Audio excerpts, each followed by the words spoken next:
Entre tantas histórias de cangaço, narradas ao longo dos anos, podemos destacar algumas bizarrices, atrocidades e os mais perversos e inimagináveis crimes cometidos por cangaceiros que habitavam os sertões nordestinos.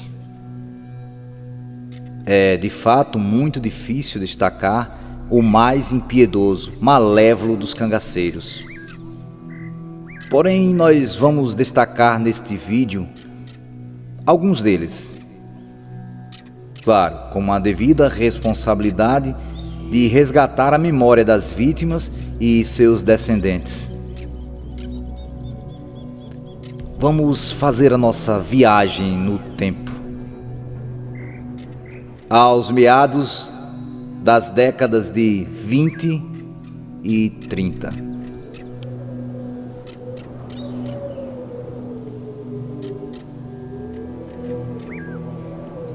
Sabino Gomes.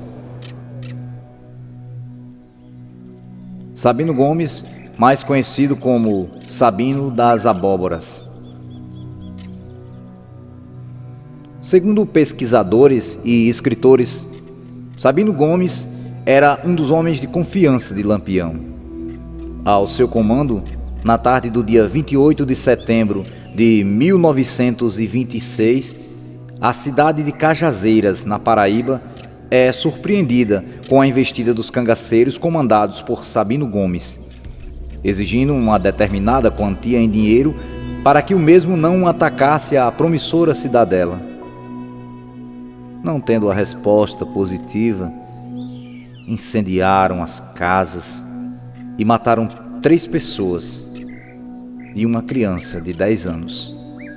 Ainda assim, a população resistiu bravamente e assegurou a postura de não ceder às exigências de Sabino Gomes. Este cangaceiro foi ferido em combate na fazenda Pissarra, em março de 1928.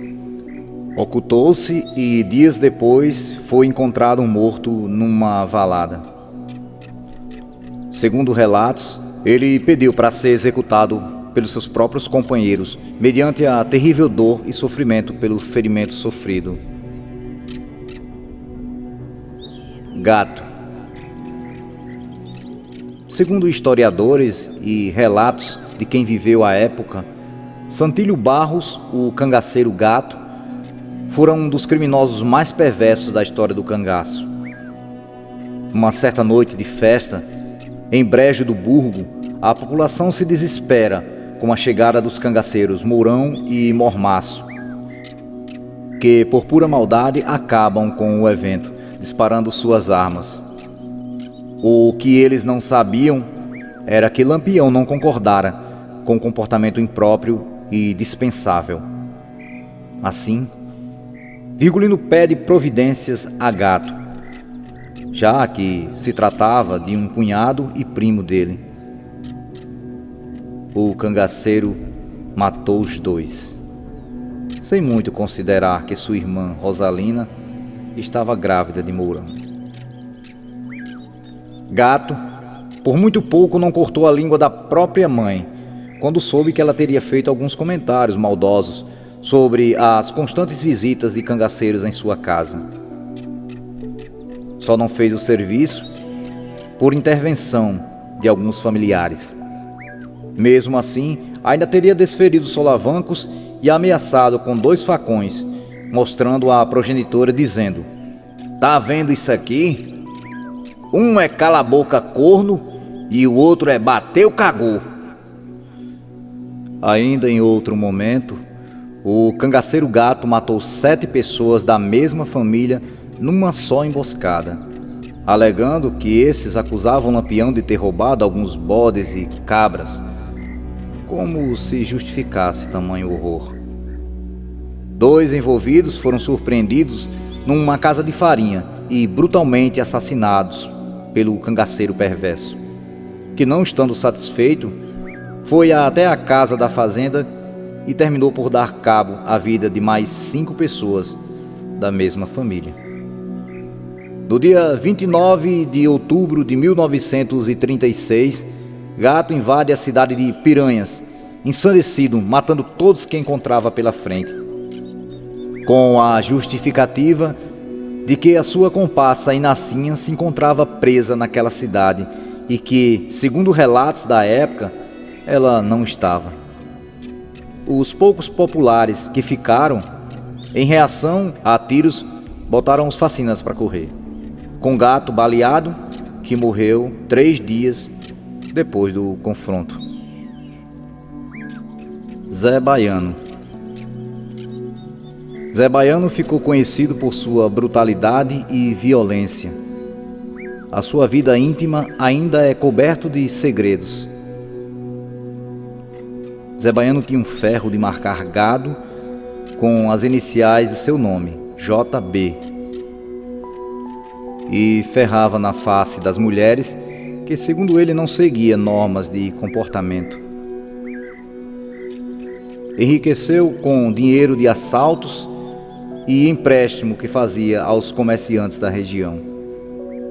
Ganhou o apelido de Pantera Negra dos Sertões. Zé Baiano também tinha uma companheira, Lídia.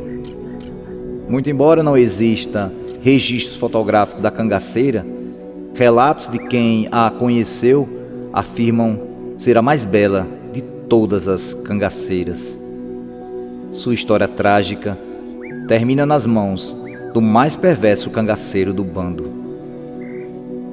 Pois, descobrindo uma traição de Lídia com outro cangaceiro chamado Bentivi, pela ocasião, a assassinou a pauladas e a enterrou no mesmo local. Por essa razão, pediu dispensa do bando ao seu chefe Lampião, que não fora negado. Zé Baiano foi esfaqueado, baleado e então decapitado por um coiteiro regional chamado Antônio de Chiquinho. Porém, o fato gerou grande temor ao coiteiro e à população local. Se imaginava que Lampião voltaria à cidade em busca de vingança. Então mantiveram-se em silêncio por dias sobre o episódio, até que uma informação fosse divulgada acidentalmente durante uma festa. Nunca houve represálias por parte de Lampião.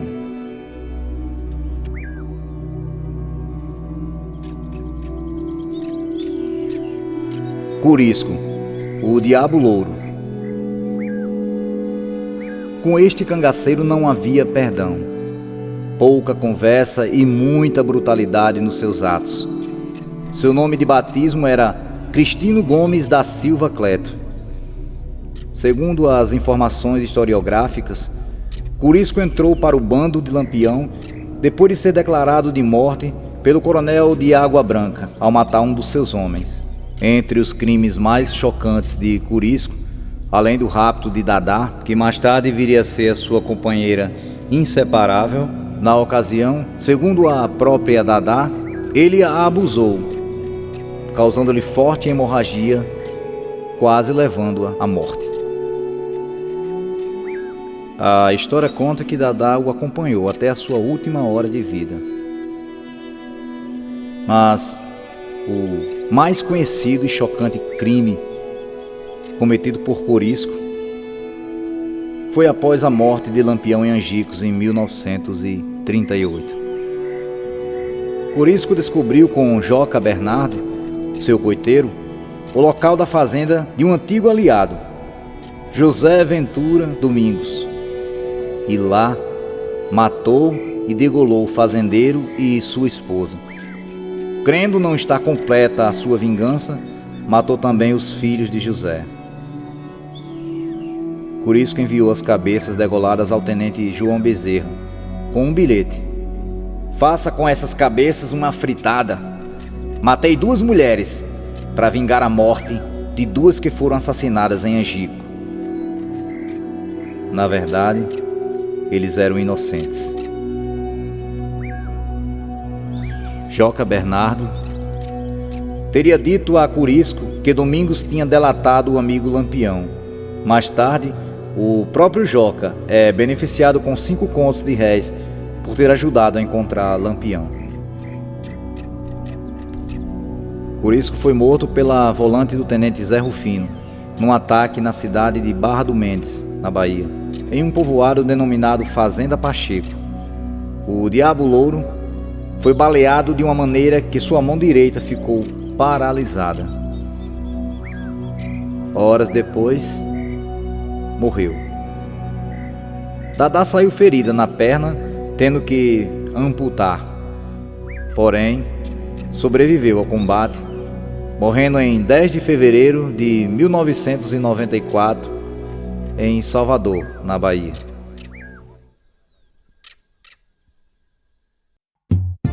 Se você gostou do nosso vídeo, dê o seu like, se inscreva no nosso canal, ative o sininho para saber quando postarmos outros vídeos. Muito obrigado e bons estudos!